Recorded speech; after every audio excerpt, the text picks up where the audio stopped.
Good evening, everybody. We're back. Thank you, everybody who's joining us just before the holiday. I know it's a busy time for a lot of people, and a lot of people have a lot of stuff going on. They're going off, going camping, spending time with family.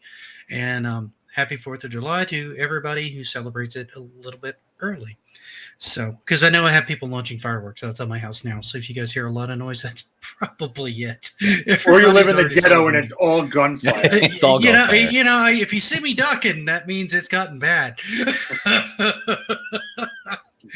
So I'm going to tweet out here that we're live, but we are joined again by MrMatthews tonight. I couldn't be happier to have him back. The topic we're doing tonight was pretty much inspired by him and a video posted someone by else, but yeah, Dan29, where he kind of talked about beating games in the modern era, and a lot of the focus on beating retro games with modern day technology, with access to things like YouTubes and videos and people on streams and things of that nature. So we thought we would take this opportunity to take a look at the advancements in technology and how we beat retro games now versus how you had to beat them back in the day, and what really constitutes winning or beating the video game these days. So we thought that would be an interesting topic that may make a few people linger, may not. I don't know. We're going to see where this goes. Also, what's up, Scepter? And what is up, Camaro? And hey, Stacy, how's it going? Hi, by the way, Stacy, how are you? Stacy, Scepter, Camaro, how y'all doing?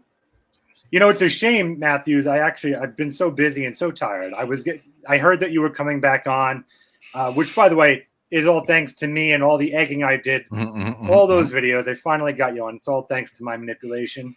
Pat on the elephant. And I was going to put your background behind me, and I was going to do my killer impression of you. You want to hear my killer impression of you? Please do. Let's hear it. Hi, everybody. It's me, Mr. Matthews. I'm terrible at Nintendo games and Game Boy games. Anyway, if you like terrible gameplay, please watch my channel, Mr. Matthews. What do you think? Uncanny. It's like I just warped in the bottom screen there. I suddenly got like Southern Plantation owner from you for some reason. I'm not sure why. Oh, I do declare. Boom! Nailed it. Stacy agrees. It sounds exactly like it. Yep. And she would know. She would know. She's got to listen to that all the time. We're sorry, Stacy. On behalf of all of us on RetroRoots, we apologize. Kim, I have the vapors. Goodness me. So, Matthews, it has been a while since we talked. You have been really, really busy cranking out your Game Boy series of videos. I've caught one or two of those, and they've been pretty amazing. I need to make sure that I catch up on everything that you've been doing over there, because it's always great to see your content. There's so much good editing that goes into it that I'm terrible at that type of editing, so I'm always a little envious. I see one of them. Well, let me add to that. It's not only his editing, that's one thing, but it's his pacing, it's his storytelling, it's his narrative, his narration, everything that Matthews does. He is easily the best guy in our community and one of my favorites on YouTube, period. One of the most talented SOBs out there. So there's no question. Matthews is. If you have not subscribed to him, you're an idiot. Go subscribe. Yeah, you really do need to subscribe to him if you haven't. I'm just the slub that sits here and subscribe to my channel, you silly geese. You silly goof. So awkward, guys. Talk about me in third person. I'm right here. Yeah. Well, we're so used to not being here that we're adjusting to you being here. Deal with well said, Scepter. And Stacy says, "Thanks, guys. It's tough. Someone had to do it." So she's all right taking one for the team. Yeah. We all feel bad for her, but it's okay. So what all have you been doing, Matthews? I know you've been doing your Game Boy series. I know you did something with Rewind Arcade a while back. Icarus. Yeah, I had a big, long hiatus. There was a big gap in stuff happening on my channel because I was doing a lot of editing for a Kid Icarus documentary that I had a lot of fun with. but it was it's so much work. Because his videos, I don't know if anyone's actually subscribed to him, but he does really in-depth documentaries on full video game series, like all the things he gets into, like all the Phoenix Wright games, all the Phoenix and Ghost and Goblins. He did all the Star Fox ones. Yeah, Star Fox. Yeah. These ones. So we thought, hey, let's do a little collab, and we both like Kid Icarus, and we're in luck because it was only 3 games. So this could be like maybe a 20-minute video. And yeah, it's more like a 40-minute video, I think. Yeah, when he started writing the script, he was like talking about, well, now we're broken the half-hour mark, and we're barely even past the first game. I was like, oh my god! All right, well, it's gonna be great. But that was a lot of fun. So now that video is finally published, I can kind of focus on other things. And thanks, Zombie. But mainly, I've been playing Tears of the Kingdom. That's where all the time that I spent. I need to start that one. I'm now playing that game. I told myself I was going to finish a couple of games first before I started that one because I had Metroid Prime Remastered started, and I was like right at the end, and I'm like, I'm going to beat this one before I start Tears of the Kingdom. And then I realized I had Kirby's Forgotten Land that I hadn't even touched, and I'm like, I bought this last year. Oh god, that was a pretty quick and easy to get there too. So yeah, I'm being picky and trying to get like all the Waddle Dees and stuff like that, so it's taking me more time. But it's fine because I'm enjoying like getting all the stuff out of the stages. I really enjoyed that game. It was really good. And I agree, Zombie. Kid Icarus does rock. Yeah, no, it's a good series. The first game is really hard for me to adjust to. The one on the D and the one on the 3DS was a lot of fun. I had a lot of fun. That was the first version of the. Well, are you talking about Uprising or are you talking about the 3D Classics remake one? Uprising. I'm talking about Uprising. Yeah. Okay. I love that one. And Luke is not a fan of Tears of the Kingdom. Oh, we know.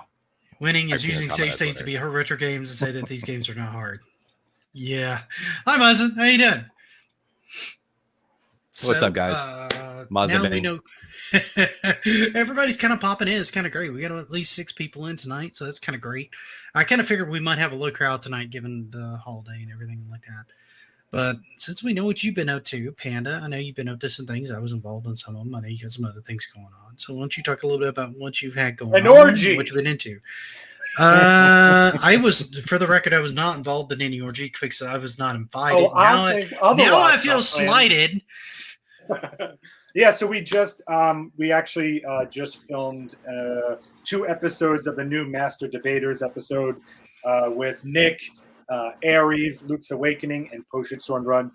Really, really fun time we had. The first episode is going to be coming out this July 6th at around 9 p.m. Eastern Standard Time. You should definitely check that out. Luke was definitely at the orgy. He never disappoints. And other than that, I've just been filming, as you can see from my head, filming more episodes for my show. Yep. So I've been doing my normal fare. I got all the voiceover work done for another one of the game mechanics.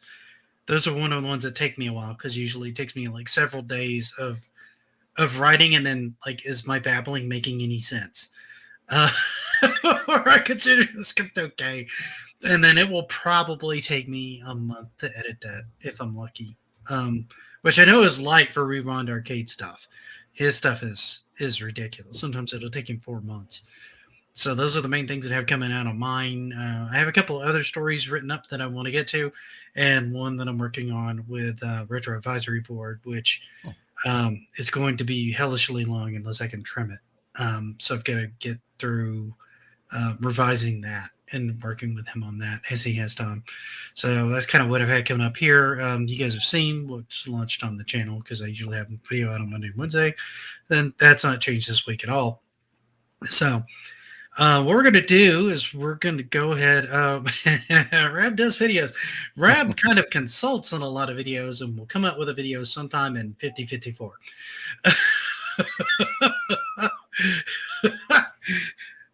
He does videos at his own pace, in his own way. And he makes me look great. He makes me look like I'm churning out stuff like a factory. He makes us all look productive, and we love him for it. Oh, yeah.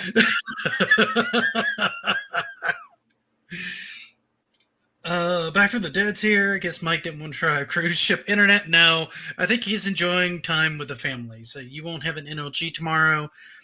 You won't be seeing Mike on What streams a on dork. or anything like that. He's enjoying real life, whatever constitutes real life these days. I would say he's touching grass, but he's on the ocean, so I don't think there's any grass. Seaweeds. So seaweeds. There you go. Winning in video games is beating the game without a shirt. Truer Couldn't things agree are more. never spoken. What's up, Stampede? Stampede says you see the credits in the end screen, you win the game. So yeah, part of our topic is we had talked about it a little bit before, but I'll fill you guys in again for those of you guys that jump in.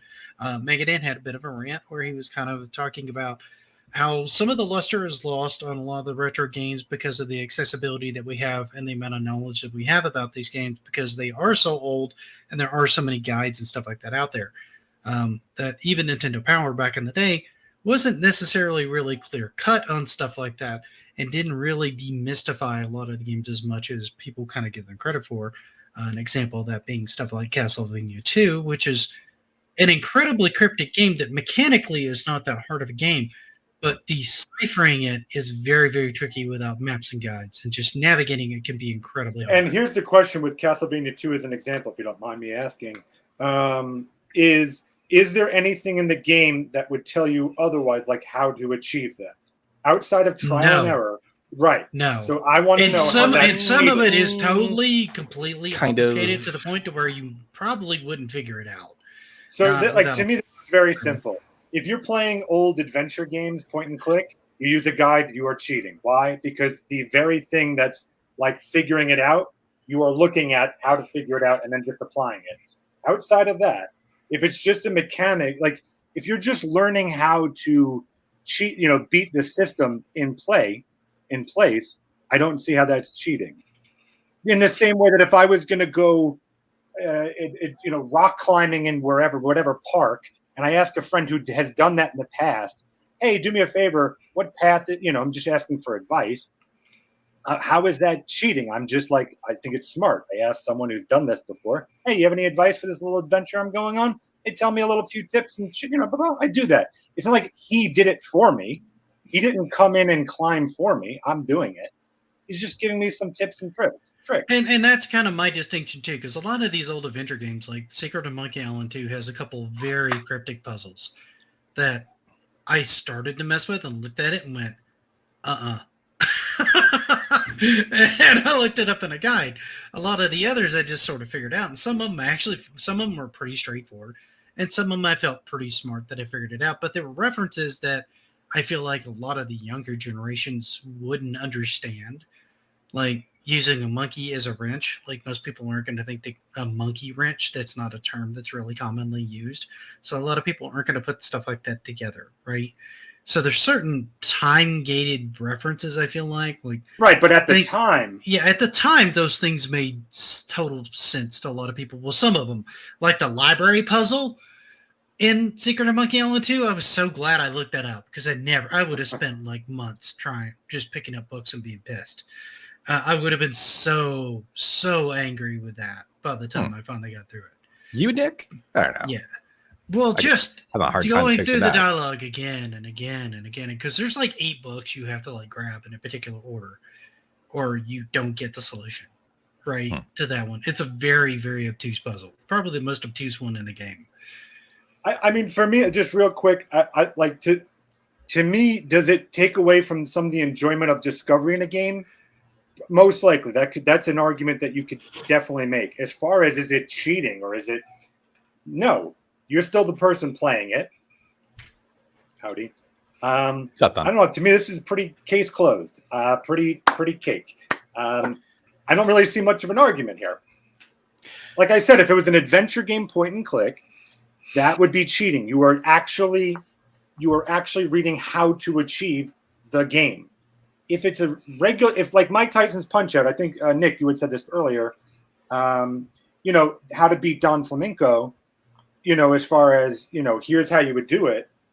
There's nothing in the game that teaches you how to do that thing. It is just trial and error.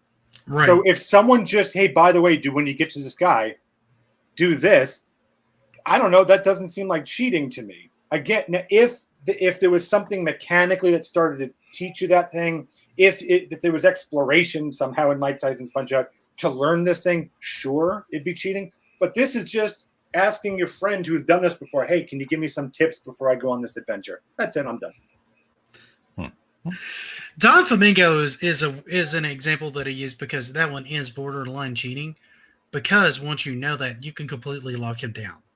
But right? how is it cheating? Because if you didn't know that, that fight, you might still be able to beat the fight. But there's nothing in the game that teaches you how to fight him. Do you see my point? That's just random guessing. Just like Castlevania 2. Oh, you're just supposed to know to do this thing. That's what, but you have Nintendo Power that says, hey, by the way, there was a Japanese mistranslation issue. Here's how you achieve this thing. Yeah, and Castlevania 2, actually, they had a modded version of that. They came out like a ROM hack version that translated most of that stuff in a more cohesive way to make that game make more sense. Sure. And I wonder if playing that version is considered legitimate versus the version that we got. Exactly. So which one's valid in that case? Because you still have to execute everything mechanically. Not that playing Castlevania 2 is a huge struggle mechanically to play. Not compared to 1 and 3. 1 and 3 are much harder as far as let's get off that for a bit. So, since you brought up Castlevania 3, let me just hypothetical scenario. Before you attempted to play Castlevania 3 yourself, you watched a bunch of walkthroughs and speed runs. So you kind of already knew in advance what was coming up in the game. You haven't actually put your fingers on the controller yet, so you don't actually know what it's like to actually play the game. But you consumed all kinds of content that is readily available on YouTube with other people being playing the game for you, essentially. Does that detract from the overall experience of beating the game yourself, and if and when you eventually did it? Because you didn't actually discover any of these things organically on your own. Detracting is a different conversation. I would agree that it detracts. In my personal opinion, having watched so many of you guys beat these games before I ever be able to beat these games or touch these games, for me, not necessarily. Like, I'll use Ninja Gaiden as a different example, right? I've watched some beat that game hundreds of times. Literally, I think you've seen him beat that game over 100 times. I still can't execute half of it very well. And having played the game and seen the difficulty of the game, it just gives me more an appreciation for the level of skill it takes to be able to get that good at that game, right? Because there's tactics and things he does that I won't do because A, can't mechanically execute them, and B, I don't find them efficient for my play style. So watching videos to see how people get through areas like that lemon drop in 5-2, that really hard drop ball. Yeah. I've got multiple tactics that work on that, and on a given day, I might use one over the other just because of how I'm playing, right? Sometimes one works for me, sometimes the other works for me a little bit better. Sometimes it's just a combination of crap, right? I mean, I know how to get through the stage. I know what I've got to do. So looking and seeing how people are doing it doesn't necessarily break that experience for me because I still have to figure it out. You know what I mean? Like, do you have any right to brag about the game if you beat it yourself? If you've watched, for example, and I did it too. So, but if you watch, say, Thumb, for example, if you carefully watched his strategy for beating, like if he said, "Hey Nick, here's just, I'm not going to speed run it. Here's just the easiest way to beat Jack Rio, the second form," and you applied those techniques yourself to beat the game, do you have any right to brag about beating the game? May I interject real fast, please? No, Nick, I want to hear you. Let's go ahead. I would say yes. You still had to execute those mechanics, which are not easy. Even seeing them and seeing where people stay, you need to actually do it yourself. That game's still hard as hell, dude. Seeing it and doing it are totally different things in the game. Yeah, in my opinion. Now, does it make it easier in the learning experience? Yes, I'll absolutely give you that. Does it detract from my sense of thank God I finally beat this game, I finally managed to execute this? No, because there's tons of people that watch those videos and still can't come close to beating that game. There's just full disclosure, just because I'm making the argument doesn't mean that's what I think. So no, I'm not taking any offense. I'm just explaining to you my viewpoint on it because you asked. To you So and the I'm audience, not- I don't want I'm anyone not- to think that I'm like of the. Oh, okay. I was about to say, if gatekeeping, you're looking at me, mentality. don't look at me to be offended. I'm not. Not at all. All right, so Panda, you had a thought on that? Yeah. So here's my thing. Tell me if this maybe you guys don't like this example. If I'm a coach, I probably, let's say a basketball coach, I probably have watched other teams play. If I'm a coach in boxing, I probably have made you study the opponent. If I did, why wouldn't I? Because at the end of the day, that I don't see how that's cheating. It's understanding your opponent. You still got to fight. You still have to play. But you're learning the opponent. Now, does it take away from the surprise and delight of the fight? Sure, no question. Yes, and I would never argue it. But is it cheating to watch your opponent? No, to me that it just makes like common sense. So I would say if you want to go into a game fresh, then do not watch any of these things. 100%. That I get. But should you? I don't know. The problem with retro games today is it's almost impossible not to have some exposure to them. Yeah. Right? It's so prolific on YouTube and everywhere else. There's so many references made to these things in newer games and videos done on them that aren't even talking about the game itself, but they're showing certain parts of the gameplay that you almost can't come into a game of this age completely cold anymore. It's almost not possible unless you just don't use the internet at all. Right? Like the Castlevania 2 is a good example. Like everyone talks about what a mystery the kneeling at the cliff with the crystal is anymore. But at this point, it's almost like common knowledge. Just if you consumed any kind of retro video game related content at all, whether you were studying a game or just watching like angry video game nerd video, you've now learned indirectly how to do a lot of this stuff where you I was talking to someone. It might have been you or Megadan himself, saying that when I actually owned Castlevania 2 when I was a kid, and that game was unbeatable for me without Nintendo Power's strategy guide. However, when I revisited that game 30 years later, so it might as well just be a brand new experience, I didn't need to look up a guide anymore because I indirectly had just kind of passively gained a lot of that knowledge just by being in the retro space for the past 15 years. There's still times where I'll look up a map because there's certain areas where I don't know which. I'll have the general idea of which bush I need to burn, but particularly if I've got like the first candle, right? Instead of going, okay, I'm going to go off the screen on this screen like 12 times until I remember which bush it is, because I know it's somewhere from this direction or this direction, but I don't remember how many in it is. I'll just look at the map, right? And a lot of times I'll keep an overworld map when I'm playing it just because of convenience of easy use of mine. Now, does that take away from some of the game? Yeah, kind of. But I mean, I beat the original Zelda, both Quest 1 and Quest 2 when I was a kid. So I'm just making it easier on myself now. I'm not claiming that but then I've never once in this community claimed I am like an elite gamer. I'm usually like you have many times to me in private. I am like the scrub of the retro world that you guys come in and watch for reasons unknown to me whenever I do bother to stream these games. So I just want to make clear, like people who believe in this philosophy, like whenever they go anywhere, they never use a GPS, they never use a map, they use a compass, and like they feel the wind, and they just go where they feel. Like, I've heard legend of this is how I get to this city. It's like in real life. I imagine they do not use GPS, right? That would be cheating. That's taking away from the experience. Correct? What group are you talking about? Literally anyone that believes in the philosophy that if you see someone else do something that isn't somehow that's somehow cheating for your experience. Like I said, I totally agree with anyone that says it takes away from the experience. That I get. In the same way, if you played Resident Evil and you watched a walkthrough, now you're not going to be scared. Those jump scares are not going to work on you. But it doesn't. Yeah. That's not cheating. You're still playing the game. You still have to fight the bad guys. You still have to beat the bosses. Yes, it takes away from the scary elements, but I don't see that's cheating. That's the only thing that I'm kind of held on. Whereas with point and click, that is cheating.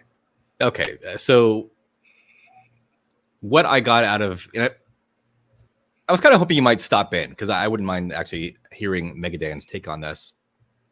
But what I got from Dan, his video, is that he was mainly kind of like focusing his rant on the people who take all these shortcuts and all these modern day amenities that are available to us, either from backseat gaming in the chats or online guides, save states, and then they're beating really notoriously hard games and saying, "Oh, that was so easy. I beat Ghosts and Goblins the first time I played it." I feel like that's more where he was going with it as well. And he just didn't clarify that, because I don't really think that he cares whether you are, Joe Blow at home beating the game for yourself and you use a guide or save state and then say, "Yeah, Ghosts and Goblins and Battletoads was one of the 50 games I beat last year. My favorite game was Kirby's Forgotten Land," whatever. So he's not comparing that person, I don't think. Yeah. As always, I don't think he's comparing that experience to the experience beating Mike Tyson's Punch Out, and then let me help you, Mazen. There you go. There we go, full screen, and then using that experience to, I guess, get clout in the community. I think he's just basically calling you out if you are going for gamer cred, I suppose. Yeah, if you're basically saying like I'm which you're an ass, over elite gamer because I beat this in like 2 hours, but you kept reusing the same save state until you got through the section, like no problem. But that guy knows he's an ass also, though. Like, but that guy who is doing it knows they deep don't down. know. Yeah. I don't know if they always know that they're assholes. Then they're sociopaths. Probably. It's very simple. Like, if you look, if I beat, let's say, whatever, I beat Game X and I use a lot of the people in the community's help, I'd be saying, "Guys, this was a group effort. Thanks a lot. I appreciate, the tips you guys gave me and we beat this thing together." That's what I would say. I wouldn't say, "I did it all myself." So anyone who's just, in that case, I totally agree with him. I think someone who flaunts a victory that they didn't necessarily deserve entirely on their own, that's BS. Yeah, I can't. There was a lot of what he said that when I'm watching it in the right context, like hearing it a second and third hand, I'm like, this sounds a little confrontational. So I sat down today and I sat down and just watched it, and I'm like, well, what is he really saying here without people that are already just kind of having a reaction, right?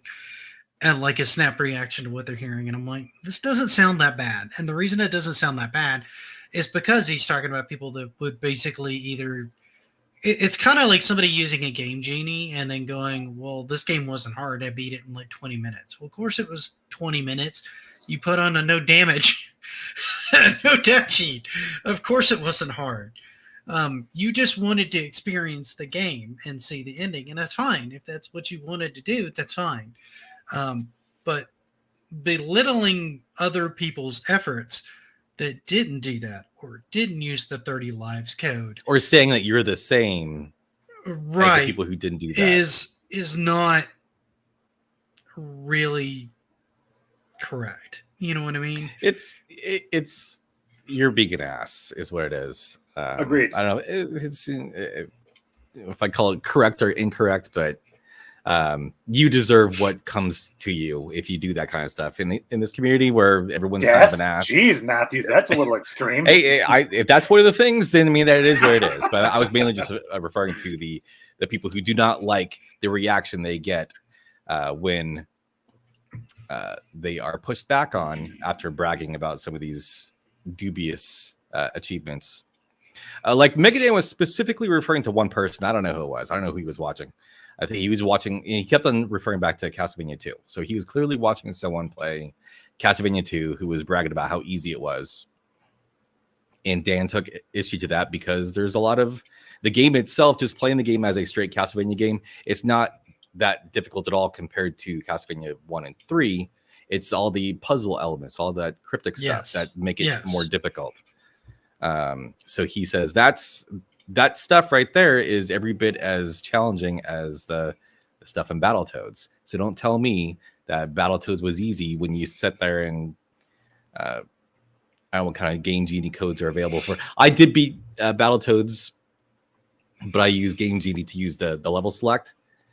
So I don't consider it beaten yet until I actually play it. That's like Batman. Eventually, I need to go back to Batman on NES because the only way I beat that is I put a save state at the top when I got to it the second time.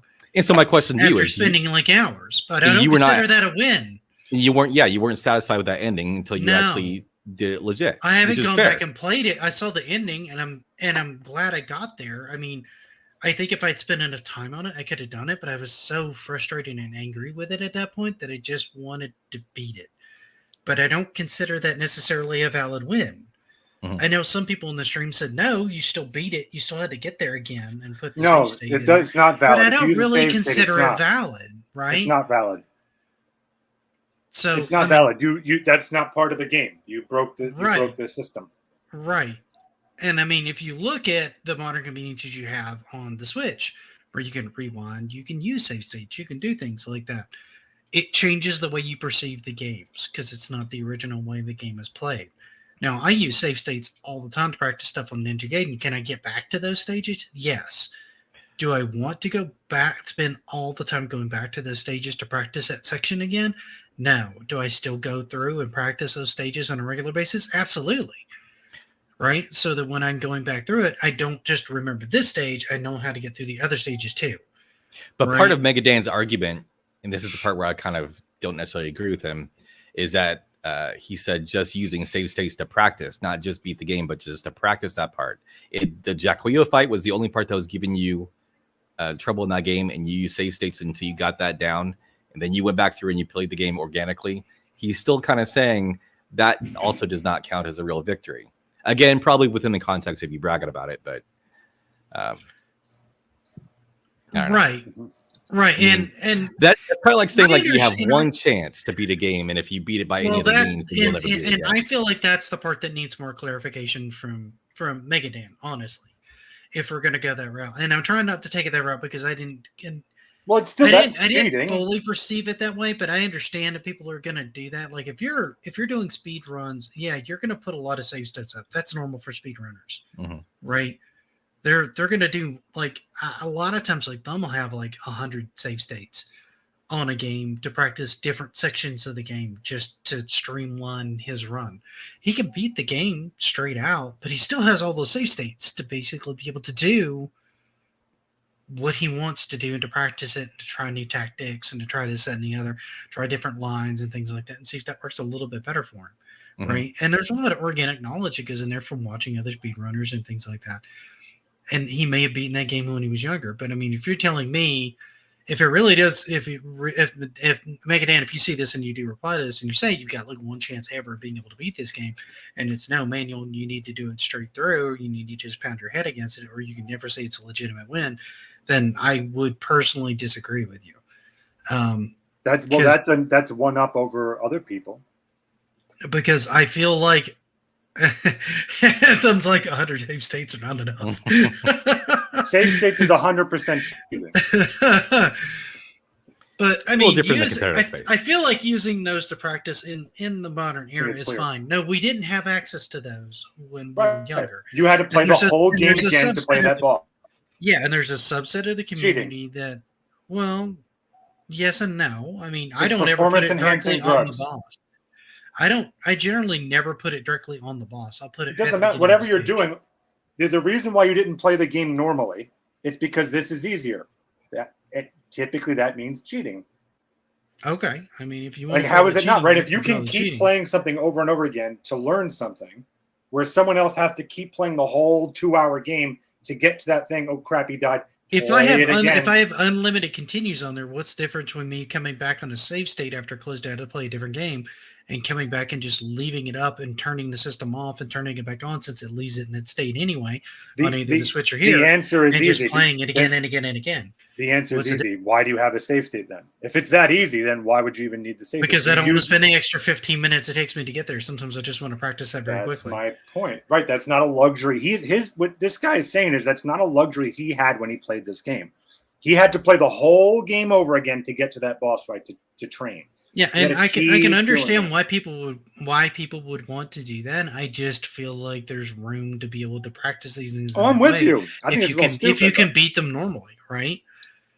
Like if you can already get there, that's fine. It's not like I grabbed a save state from somebody else on work that they did to get there to be able to practice it. I had to get there, and I had to be able to get there reliably at some point, right? So in my mind, I mean, it's a gray area because emulation in and of itself is a gray area, but it's kind of more normal now because you have a Switch, and the Switch does the same thing, right? So it's kind of like the rules changed a little bit from the OG. So where does that fall? I don't know. Matthews, what do you think on this one? I don't know. Like when I did beat Ninja Gaiden, and I got so fed up with Jacquio, that second form, that I actually tried to find other means to make that practicing that fight easier. And I don't emulate ever on the computer, so I tried to use it on the NES Classic. NES Classic kind of sucks. I want plus I'll play the whole game over just to get that save state. So I just basically just forced myself to sit there and keep playing that, because obviously if you die once on Jacquio, you got to start over at the very beginning of the stage. So you got to you go back at 6-1. You have to go all the way through the whole thing. So I spent several hours of several nights endlessly playing 6 over again just to have another shot at like a few seconds of that fight, until little by little I chipped away at the mystery surrounding his pattern. As Stacy was filing for divorce. No, I did this while she was she got to bask in the glory of my gloating for the rest of the week after I beat it. I'm sure that did wonders for your marriage. She doesn't care. Fair point, Scepter. Like if you're taking warps, yeah. Are you? Yeah, that's in game. That's not cheating. In Super Mario Brothers. That's not cheating. It's in game. It's in game, but is it the same as someone beating the game without warps? Well, that's you'd have to say, like, you know, on this run we're playing, you have to beat the game without warps. Like that's like even like in speed running, they'll give you that clarification up top. This is a speed run with using this, or this is speed run without using that. Was it a glitch that they didn't mean to do that? Are you serious, Simon? I think I've heard that before, that it was a glitch that just got left in, that you weren't supposed to go all the way back to 6-1. I could see going back to the beginning of 6-3, but not 6-1. Because they did adjust that for all the other Ninja Gaiden games. Yeah, because no other boss in that game kicks you back 2 stages. They do seem to kick you back further and further the deeper you get in the game. But I don't know. Like if you die on like the 5-1 on the on stage 5 boss, on the 4 boss, I think you go back to 5-3. I don't think you go back because 5-4 is just him, right? Yeah. So the actual stage is 5-3, and it's the same way for stage 4's in boss. You go back to like 4-3. So back to your point, Panda. So within that context, you just said that you have to just agree in advance that this is how you're going to be beating the game. She does not listen to a single thing I say when I start calling it in your whole marriage, correct? So, say for example, you didn't specify. Everyone just said, "Okay, we're going to beat Battletoads." Everyone, starting places, and we'll meet at the end. And then everyone, let's say 5 or 6 people, beat the game, and then you have one guy that thought he could cheat the system, and he used warps, and he also wanted to join in on the victory dance at the end. Would you say that everyone shared the same victory, whereas the other 5 guys did not use warps? I think it just depends on. I'm sorry, go Nick. And you're right. It was not specified in the beginning whether it was going to be a warp run or a non-warp. I was about to say, if you don't specify, I'd say it counts. Totally counts. Okay. Did the other 5 guys no warps? And he warps, then dude, if I only have one hand, I'm disabled. I have one hand and I play it. Does that mean you guys also have to play with one hand? That's ridiculous. So like it's just based on like if you didn't say like this is a run where we're not doing warps and the first guy or girl that gets there wins, great. Otherwise, it's just hey, within the confines and the rules of this game, I beat it. I did my thing, and it made sense for me to not exert a lot of energy. Because I went to warps. That's just smart. Just like we take shortcuts. To me, it's just common sense. Do the other 5 guys have to accept that? I'm sorry, other 5 people. Let's say there's a girl that also. Of course, they have to. They have to accept it. They could have used warps too to go through. Yeah, they could exactly. Okay. There was nothing stopping them from using the warps if warps were allowed. If you specify, hey, we're going to play through this game, and the challenge is da da da da da, and you set those guidelines, right? It's kind of like going, okay, like when I challenged you guys to Castlevania, and you could only use sub weapons, right? Or sword only in Ninja Gaiden from Thumb's challenge. If you didn't do those things and you didn't get caught, and you're there, then no, you don't deserve to be lauded with everybody else for having completed it. You should be disqualified. But as long as you're adhering to the rules of whatever challenge is set, then you're adhering to those rules. That's within the bounds of the rules that you set up when you issued this challenge. It's just like having friends that we're going to meet at the ski, we're going to meet at ski place. We're not. If we take different routes there and shortcuts, and that's allowed. It's not like we said we have to go on this particular path. It's the destination is the same, the goal is the same. I don't see how that would be. See, a better example to me would be like, say, okay, we're going to play through and beat Contra, and somebody forgot to specify don't enter in the Konami code. Mm-hmm. And somebody uses the 30 lives code. That lessens the difficulty significantly because you have way more chances for you to start over the beginning. That would be cheating. So that feels more like cheating in that case. It is cheating. Literally, it is a cheat. But warps are built into the structure of the game. Yes. The Konami code is technically built into the structure of the game, kind of like Life Force. But it is. Konami put it in there. I think it was there as a developer cheat, so they could test more of the game without having to actually play the whole thing. I think that was what the idea was. I don't think it was put there for players. I think depending on who you talk to, born in the community, not playing on original hardware is cheating. Yeah, I could see that too. That makes sense to me. I'm operating on pure logic tonight, because really my response to all this is who gives a crap.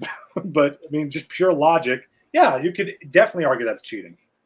Who knows what it's doing? So you shouldn't play Mario Brothers at all unless you have an original NES, an original copy of the game. No, you should do whatever you want. But as far as if I'm playing on emulation and you're not, and then I don't know, that's probably not necessarily fair that my score may be higher than yours. I think you have to look at that emulation, how it's working different. I feel like Panda is mostly taking the devil's advocate argument. No, I'm just taking pure logic. An argument that he thinks is already kind of silly and stupid to begin with. But I'm interacting. Yeah. Yeah. And there's been some arguments on that, particularly with Donkey Kong and what's his name, because his size score, they considered it being emulated rather than being on the actual original hardware, and he had the high score, so there was some issues taken on whether or not he had possibly used save states and things like that in order to keep his score high and not make as many mistakes, right? Because he could go back where his score was higher, obviously, and then come through it. So it brought the validity of his official score into context. But I don't think anybody here is.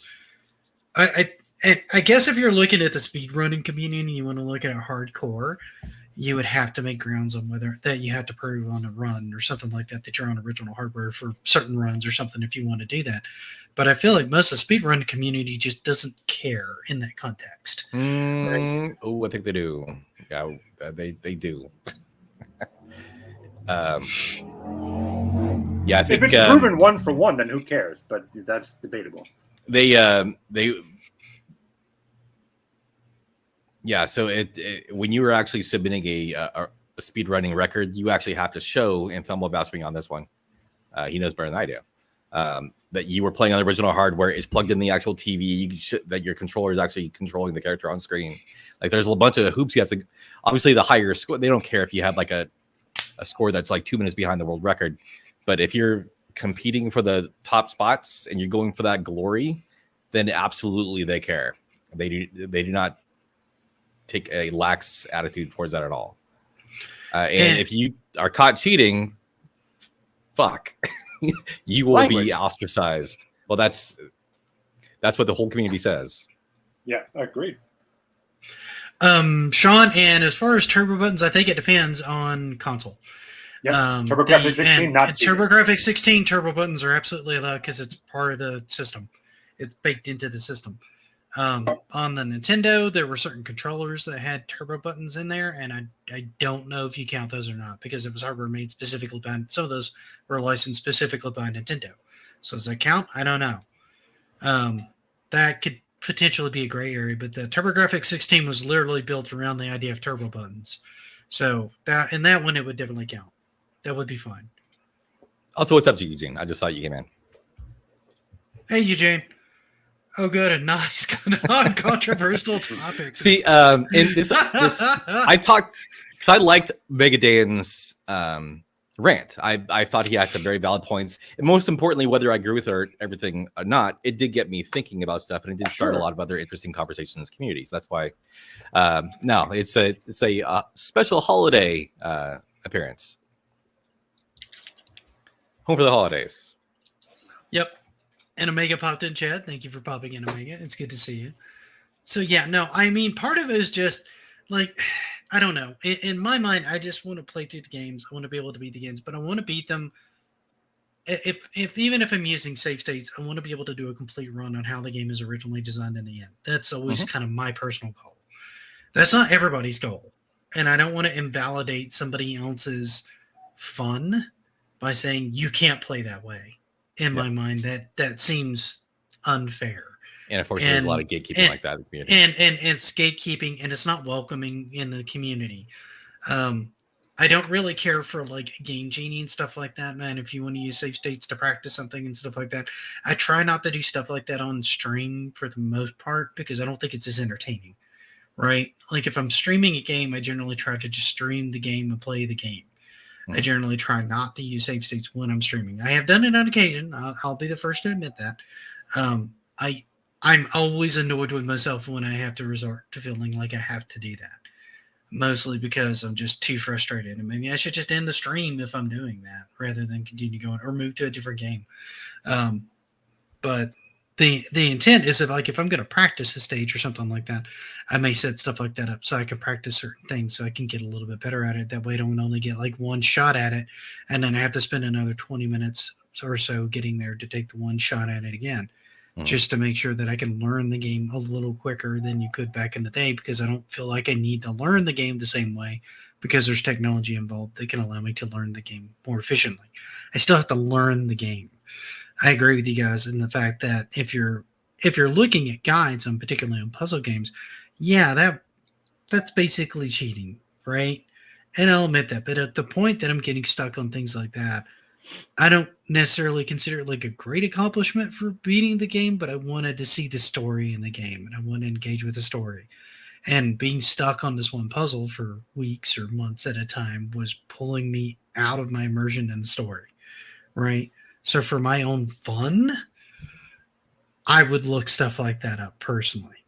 Now, do I consider that like a win-win? Now, if I was like, say, if I was to go back and play Secret of Monkey Island 2 and do that library puzzle again, I wouldn't remember anything that I looked at in that guide. So if I beat it this time without using a guide and I got through all the other puzzles without using a guide, I would consider that a legitimate win because I guarantee you I'm not going to remember anything about that puzzle because I didn't solve it myself the first time. So I'm not going to remember what I read on that to solve that. My memory's not that good. It's just not. So to me, if I went back and did it that way, then yeah, that's a valid win in that case. Now, some people would probably discredit that, but it's my memory versus it. You can, but my memory sucks at stuff like that, and I promise you, I wouldn't remember any of it. There's subconscious. There's the fact that you kind of remember what not to do. I remember nothing about that except for the librarian was a pain in my ass. That's all I remember. I am arguing pure logic here. If it's a point-and-click adventure game, the game mechanic is your brain and solving things. If you look something up, you have negated that. You have ruined that experience. That's like someone physically taking the controller from you and doing it for you. That is cheating. Do I care? No, I don't care. But if we're arguing what's cheating or not, that would be 100% cheating. Playing on an OLED is absolutely cheating. You need to play everything on a 40-year-old CRT TV, preferably black and white. You can't have color. Honestly, as I long as someone agree. doesn't try to misrepresent the accomplishment, I don't care what people do. Bingo. I agree. There's the whole night. Yeah. Yeah. That's what it comes down to. Is I think most people in the community are absolutely fine. With everyone else playing their games in their own way. Like Eugene is a hardcore advocate of original hardware. That's for him. I don't, and I'm the same way. I don't like to emulate. That's my own taste. I'm not. For me, I would also purist or a snob. I would recognize that it's impractical for anyone else to play any other way, because I have this wall of games that I can choose from, and Eugene probably has a big old wall also. Most people don't even want that, so but they still love retro games. So why would they have to have the original game with the original hardware? But even Eugene is using save states. It's right here. Go ahead, Eugene. You want to? Thanks to this practice, I've been learning Batman TAS on Game Boy. I'm finally close to the end. I'm actually curious, real quick, real fast side note. It's going to derail only for 1 second. Matthews, is it? This is not a loaded question. I really don't know what the answer is. If, let's say, I got the original Super Mario Brothers on the Switch, let's say, how you doing, Big Buck? They sold it on cartridge, the little SD card, and I play that. Is that emulation? Would you consider that emulation? I don't think. To me, it's not. And I don't even think that I wouldn't really consider the classic mini consoles emulation, because it's still the ROM that's burned onto a physical thing that is sold to you by that manufacturer. So okay, no, yeah, I was just like I. But you can. I'm still, also not very. But you can still save states in those. Okay, I don't really have much of a logic to what my taste is. If I can't put my hands on it, it doesn't exist. So I don't really have a lot of interest in it. However, if I can put my hands on it in some way, whether it's an actual console or a game or a novelty console that the manufacturer has sold me, in my mind, that still counts for me. Like I'm not going to say that everyone has to have that standard. EverDrive's another EverDrive's a gray area too, because while it has the ROM and it runs on the original hardware, you can use save states. Yeah. Well, and it's also not the exact same technology, right? Like there could be that emulation does change some things, right? Like it's not the exact same chipset as like Star Fox. The same. What's up, Carla? Dude, that does kind of poke a hole in my point, though, because that is on original. The NES Classic is essentially like very limited EverDrive. It is, so, and honestly, it's the same way as playing. It's basically the same thing as playing like Ninja Gaiden on the Switch. What about Ninja Gaiden on the Switch? You get my point. Like it's the same thing, right? You could still rewind. You could still save state. You could still save and exit the game. It operates the same. The minis operate exactly the same as the Switch service. Hey, Carla. And they have those modern functions. So that doesn't necessarily play like the original hardware. Why not? And the EverDrive, as much as you can say it's original hardware, you can save state on an EverDrive. I've watched them do it. So you're still playing it on original hardware. Yes, it still acts like original hardware functionally, right? But you have advantages that you don't have on the normal card. Fair. I've given my answer. I think Nick somewhat gave his answer. Matthews, what is your answer to this Mega Dan question? Well, what was the specific question you mean? Is it cheating to have seen YouTubers play the game? Is it, no, because I've done it. Okay. So I don't think I'm a cheater. So therefore, if I've done it, then it's not cheating. No, it's good point. I was kind of being cute there, but and logic. Well, it works for me. Now that I got the smart ass answer out of the way, I'll just actually expand on that for real. No, I don't think it's cheating, because if you're going to rule that out as like an option for beating the game, then most of us.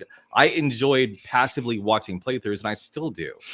I was doing that long before I had any gumption or interest in playing Castlevania. It was still notoriously challenging game that I had interest in. So I was just watching people play it. I mean, that's interesting to me.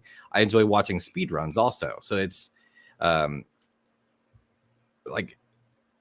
because I spent so much time watching like people like TMR playing Battletoads over and over again, because I watched so much, when I actually eventually got around to like, maybe I'll give Battletoads a try myself.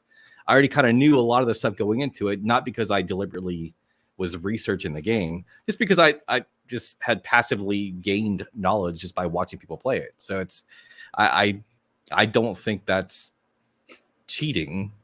It may not be the same as someone who is blindly open up the box, put it in an NES. And in Adventure Island is a really good one, because I got so stuck on 8-3 making this stupid jump that I started just blindly going through people's play. I watched Eugene play the game. I watched other people play the game, trying to figure out how to actually make this damn jump. And what it comes down to is you could see someone do it 50 times, 100 times. It's totally different from doing it yourself. So I got no advantage at all by watching someone else do it. Then I feel the same way with Ninja Gaiden, right? Yeah. Like, you can watch somebody go through 5-2 a dozen times and do that jump and watch them struggle through that stage, but it doesn't necessarily mean you can go through that stage the same way. Yeah. Or that they're even going to be as efficient. Because what I found when I started looking at a lot of these videos, I was already more proficient at like 90% of the stage than they were, except for this one section I couldn't do. Right? And that was one section I was trying to get to, and it took them forever to get there. And I was so frustrated with their gameplay getting to that point that I'm like, what the hell? Why did you die 9 times to get to this one section? Why didn't you just learn this part, however you needed to learn it, before you put this video together so that you could show the run cleanly, right? And maybe that wasn't the point, but they didn't flag it as a I'm learning kind of series kind of thing. They put it in as Ninja Gaiden 5-2 walkthrough, right? Well, a walkthrough to me is an efficient run through with explanation of why you're doing what you're doing. That's a walkthrough. Not just I ran through this and I had to restart the stage 4 times to get through it. Like how awesome I am. Well, no, not really. Because I really needed to know certain sections and how you flowed through it to see if I can work that or if I need to find a different path. Right. But the discussion isn't so much whether it's cheating or not. I don't think that was even a discussion that Mega Dan was bringing into it, is whether that counts, whether it's the same as not doing it. Well, yeah. So my question for Mega Dan would be this. Let's say one day we were on the playground when we were kids, and I said, hey, by the way, here's how you beat Don Flamenco in Mike Tyson's Punch-Out. Does he now have to preface every time he mentions that he beat the game that Panda told him that about this thing? Does he have to keep prefacing every single time? Well, it's not 100% my victory. And does that mean if I accidentally slip up and happen to give him a little bit of a tip, now that suddenly his game is ruined for him? He will never own that victory 100%. Is it really down to that? That would be my question. In the way he described it, kind of. Yes, that's exactly what he said. But I mean, I don't think that's what he meant. That's why I'd love to actually have a discussion with him. But if you just go based on, if you just follow the words that he used, that's exactly what he's saying. And this isn't about beating up on Mega Dan at all. Like honestly, this was when you wanted to talk about this, I'm like, okay, this gives you a little bit of time to kind of vent and think about it aloud and get the community's kind of perspective on it, and maybe get a vibe for like what everybody's thought process is when they're talking about these games and whether or not they beat the game or not. It's not to like jab at anybody or poke at anybody. Yeah. It's to get just opinions, right? Because I mean, if when I beat Ninja Gaiden the first time, you guys had already said stuff. I'd already watched you guys play it. It took me 3 hours to do it. I beat it. I still consider that a victory. I spent a lot of time playing Contra. I had watched a couple of videos on it. At the end of the day, I still had to find my own way through it, which was different than most of the videos that I found going through it. It might have taken bits and pieces from here and there, but for the most part, I had to slog my own way through it. I still consider that a victory. Yeah, I intentionally did that without a 30 lives code. I could have put in the 30 lives code to learn it. I didn't want to, right? if I had done that, I probably still would have considered that victory because I would have gone through it with 3 lives, but I wanted to do it just hitting start. Mhm. That was a goal I set for myself, right?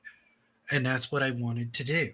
Castlevania 1, you guys helped me out a bit with, like, with tactics and stuff like that. Some of them I could execute, some of them I couldn't. Like the most common boomerang tactic for death didn't work for me.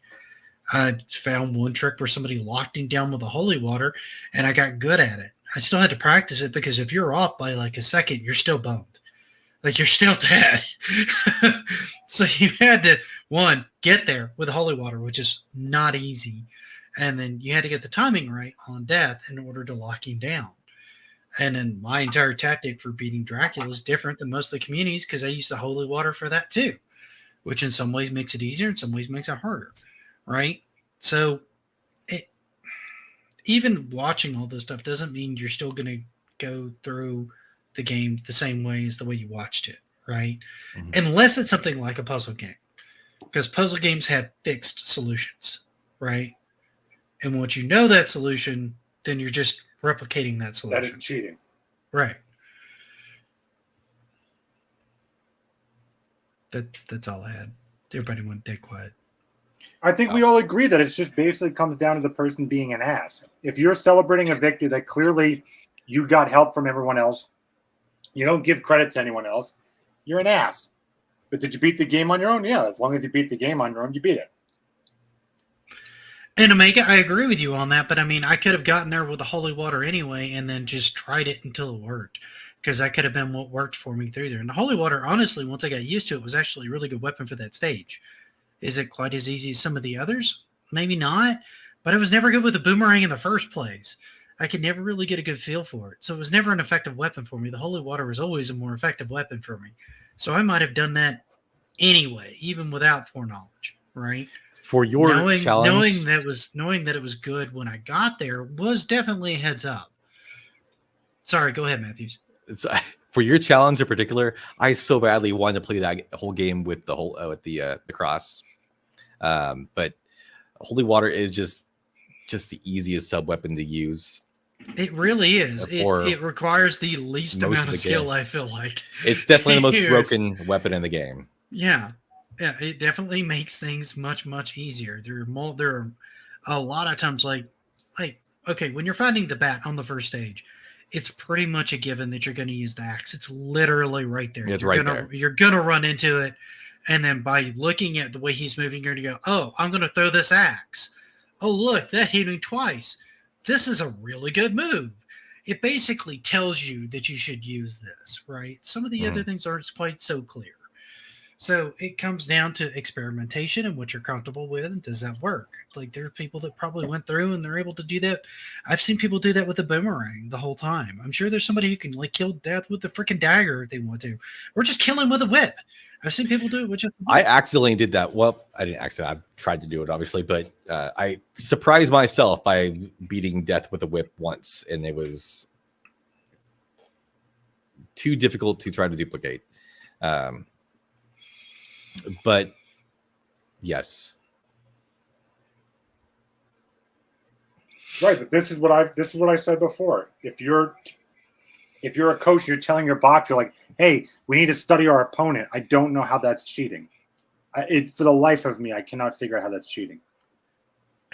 It's not, because everybody does that. I said this at the top of the show. Yeah, I know, and I didn't disagree with you, but I mean that's basically how all boxers work. If you have a big fight coming up, like if you have a title fight and there's a lot of footage out there of your opponent, yeah, you're going to be studying those tapes. It's the same way football players do before a big game. Yes, they'll look at your opponent. They'll look at the defensive tactics and offensive tactics of the other team, and they'll start to try to counter those. That doesn't keep them from shaking up their game plan. Well, Mike Tyson, you don't deserve the belt. Technically, you did have your coach telling you a little bit about the opponent, so you didn't really get that victory. Like that, this is insane. We understand this is insane, right? Yeah. Yeah. Now, if Mike Tyson said, it's all me. It's not my trainers. It's not my coach. It's not anything. It's all me. That's all he ever said. You're an ass. And I think we all agree that you're with, if you just. I don't really. Well, Omega, to be honest, Panda said that like very, very, very early in the stream. So that example had been brought up before. It's actually So been you brought up cheated multiple by times in stealing the someone conversation. else's conversational topic or point. Well, actually, he brought up the conversational topic again, and then I just agree with him. So, there you go. So it was still his idea. I just helped extenuate the idea at this point. I enhanced his previous message. You sound like Matthews there. Ooh, two Matthews going on. Lord have mercy. Oh, my. If someone deflates the footballs, is it cheating? Yes. I feel like we're going a little bit deeper into sports than our crowd is really into. So is there anything else on this? Do we want to talk about difficulty levels and stuff like that and how that affects the gameplay and all that? Because right around like the Genesis especially had like multiple options for being able to up the number of shurikens, being able to lower the difficulty, etc., all that kind of stuff. So there was a lot of like what you would consider accessibility help on that. That's there as an option. I hate difficulty settings in games, especially when we're talking about games like Contra 3 or something where the game basically You says, hate that because it makes fun of you when you play it on anything other than hard. any game that has that difficulty setting is going to do that. It's going to say, "Great job beating the game. Now do it for real on hard difficulty." How about you don't have a difficulty setting and I'm just playing the game to straight from the start menu and that's beating the game. I don't like having my time toyed with like Ghost Goblins or Ghouls and Ghosts does that too. With Ghouls and Ghosts does it. Has the practice mode.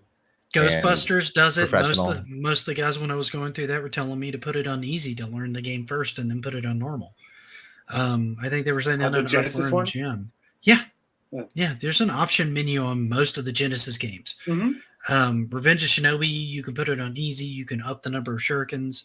Most people actually up it from like the default, which I think is like either 35 or 50, to like 70 or something like that. They almost double the number of shurikens while they're learning the game. And that's a pretty common tactic for most people when they go through that game. Even a lot of people that are experienced going through that game will do that a lot of times. They'll learn tactics to use the sword and the dagger and stuff like that more once they've got the power-ups and all that. But a lot of times they'll practice with like more shurikens and things like that. I just hit start. Like on the Gradius games, especially when I'm learning it, I'll try to learn it on an easy difficulty. But for the most part, I don't like getting used to outside of the Gradius games and shooters like that. I don't like getting used to the way a game will perform on a lower difficulty because then it makes going to a higher difficulty. It seems like it would make it more of a shock. So I try to just play on the normal difficulty if that's available. Yeah, Zombie's opinion is like he just doesn't care. If you complete a game with cheats, yeah, you still completed it. If you complete it again without cheats and manage it, yeah, you still completed it. Well, I think we all agree. I think this is more just trying to get into the psychology of Megadin. And just the kind of the overall gaming community, because there's a stigma about people that play games on easy mode, right? There's always been that stigma in the core gaming community about people either using like various different mods or some mods are super gray area because some of the mods are really, really bad, right? Like if you're playing an FPS competitively online and you set something where the skins are like super bright colors, that's breaking the intent of what the developer designed the game to look and feel like. So yeah, that's a cheat, right? If you're using an aimbot, that's a cheat, stuff like that. Now, if the aimbot is built into the game to assist you with aiming because you're playing on a controller and that's how the game's designed and that's on by default, that's fine. That's normal. That's how the game was designed, right? If you want to turn that off because you want a more refined control and you don't like what it's doing with the cursor, you don't like what it's doing with the reticle because it feels weird, that's fine. That's up to you. That doesn't make your accomplishment any more than the person who left it at the default settings, in my mind, right? Well, I'm someone who plays games easy. I play modern games easy all the time. But I would be, if let's say you and I were playing a game, a very hard game, and I beat it, I would say, yeah, I beat it on easy. Like I would mention it up at the top. I played it on easy mode because to me, it's not the same quote unquote accomplishment. I took the far easier path. It's a paddling.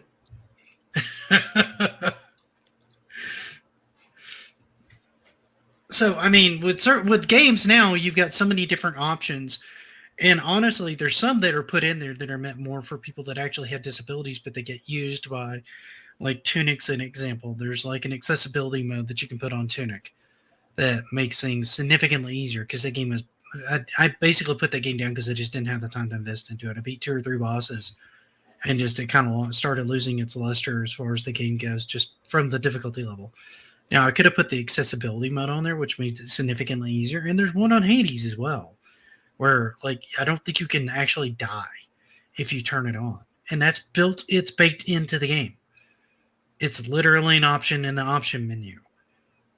And people use that to beat the game and consider that a valid run of the game. I don't know that I personally consider it a completely valid run of the game because you put in a handicap that made it almost impossible for you to die. So are you neutering the challenge, or are you just using options that the developer gave to people who can't mechanically execute things and they want them to be able to see the fullness of their game? Like, where does that fall? I think it only matters based on what you're comparing it to. Meaning, if I am comparing my game experience to you, then yes, I am cheating because I played it on this invincibility mode, basically. Therefore, I did not play the full game that you did. If I'm just playing by myself, I'm getting from what I want from the game for whatever I want from the game. And if it was just to experience the story, well, then I beat the game the way I wanted to beat the game. Does that kind of make sense? Like, yeah, it's dependent on what we're comparing it to. Yes, you playing it on normal mode, me playing on Invincible, I did not beat the game, no question, because you played it the way it was supposed to be made. But as far as just me basing it just on me, I beat it because I got the story the way I wanted to get the story done. I got to experience a little bit of the mechanics, and I'm very happy. Yeah. In Hades, it doesn't change anything or punish you in any way or give you any smart remarks. As far as I know, you get the same ending that anybody else gets by using the accessibility option that's built into the game. So unlike a lot of the other games that will say, hey, great, congratulations for bidding on this difficulty mode. Why don't you try this next difficulty mode for a greater challenge? And you'll get to see more story, right? Or see more of the ending, or get to see an ending at all. Because sometimes on the easy mode, it'll just say, congratulations, now try it on hard mode. It doesn't even really give you an ending. That's mostly indies and retro games, modern day games nowadays. Right. Modern day games don't tend to care about that anymore. They're just tickled that you made it to the end of the game, which honestly is still a pretty low completion rate if you look at most games. A pretty high completion rate for a video game these days is somewhere between 25 and 30%. Yeah, 30% is considered exceptionally high on most video games to even complete them. Even on some games that aren't that hard to complete, like Phoenix, Immortals Rising, is not a super hard game to just beat. I mean, there's challenges inside that game, sure, mechanically, of certain things that are harder to do than others. But beating the game itself is not a super, super tough task. You can do it. Almost anybody can do it. But it's still got like a 15-20% completion rate. Yep. You know, so there's a lot of games where people don't even finish when they have all these options. What I really hate it is when the game offers to put the difficulty to a lower setting, like God of War. There's a couple points where the game. I hate it when it tells me it's that. Like, you know, you could make this on easy. Do you want us to put it on easy? I can see you're struggling with the game. Should we go down to the baby level for you? Don't fucking offer that to me again. Language. I get so fucking pissed about that. The one that drove me even more crazy is the Super Mario 3D Land that was on Wii U and went to the Switch. The golden leaf. My god! I grabbed that once because I didn't know what it was, and I was like, "Want white Donkey Kong to play the level for you? Where you could just sit back and watch on the couch." Yeah. That drove me crazy. I picked up that thing one time because I was curious because I didn't know what it was, and I'm like, "Are you kidding me?" I think they have the option to turn that stuff off at the very beginning. Off a cliff because it made me angry, so I could not have that power up. It's insulting, to me. But yeah, Last of Us did that to Eugene. Remember, you can change the difficulty settings anytime. Screw you, game. It seems like most modern games that have a difficulty setting had that little. They know when you've been kind of spending a lot of lives on a certain level or a certain section, and it's prompted to throw that up there. Like, think you're better than me? Because you went to college, game? Yes, it does. It thinks it's better than you. Luckily, I've not had that experience in Diablo 4. I've died multiple times in there, but it's never asked me, like, hey, are you sure you don't want to lower the difficulty level? Because I had the same reaction. Screw you, game. I'm where I want to be. Let me struggle bust this. But I wanted to lower the difficulty. I know where to do it. Thanks.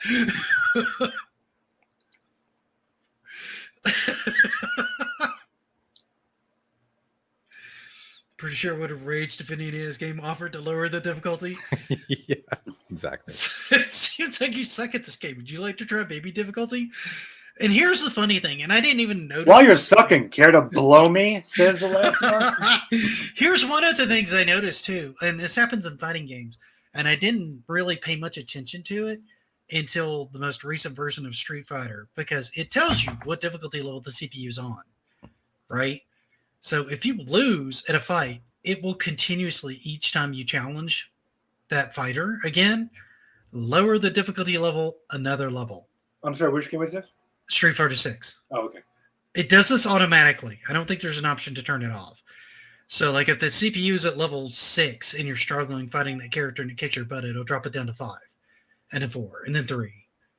And you can see it because it's marked on the light bar, right? It's not hidden like it was before. So it was probably doing this all along. It's probably just how it was baked into the code forever. But I don't think anybody knew it because they weren't seeing the CPU level. Now, the next fight past that, if it's not the last fight, will bump it up to the default difficulty level that next fight is supposed to be. So if the next fight was going to be 7, because this one was 6, it will start at 7 and then work its way down as you lose, right? But it will always start at that next difficulty. So I feel like that was constantly always baked in because fighters tend to read inputs. So they generally tend to cheat anyway. The higher the CPU difficulty, the more they're reading the inputs on the controller to counter your attacks anyway, for the most part. The smarter they make the fighting games, the more organic it feels like they're not doing that. But when it boils down to it, they're reading inputs. That's how they function. So the game's cheating and then kind of lowering the cheatiness until you beat the boss. So I don't know where that falls in because that's not you changing a setting. That's just how they work, right? So I don't know where that falls. Like, you got to go through the game completely and never lose. Like originally when I beat Street Fighter 2, I was playing around with all the characters, and then all of a sudden find myself fighting the last 4 guys, right? Because what I wasn't paying attention to when I was trying all the different characters is when I lost with that character, it darkened that character on the screen like they had already taken a loss, so I didn't have to fight them in the game. So in a way, that's a cheat, right? Because you just lose a bunch of matches with a bunch of different characters, and all of a sudden you're fighting the main boss guys, and all you have to do is beat those. That drastically shortens the game in a way. So is that a cheat? No, it's not a cheat. It's built into the... It's baked into the game. That's how the game works. It's how it works. Right. That's the same as a warp. It's baked in. Yeah, it's not a cheat. Eugene says Contra adjusts the difficulty too. I've heard that too. If it adjusts the difficulty if you have a sub weapon or not. Yeah, so it might be a little bit harder if you have the original Contra. Easier. Yeah, I believe the bosses might take. Maybe someone can actually elaborate on that more. I believe what it does is bosses have less hit points if you only have the pea shooter. I think I might be wrong on that. I could see that. I mean, that would make sense because you're doing significantly less damage. It still feels like it takes way longer to beat the boss. But that's because the weapon does basically no damage.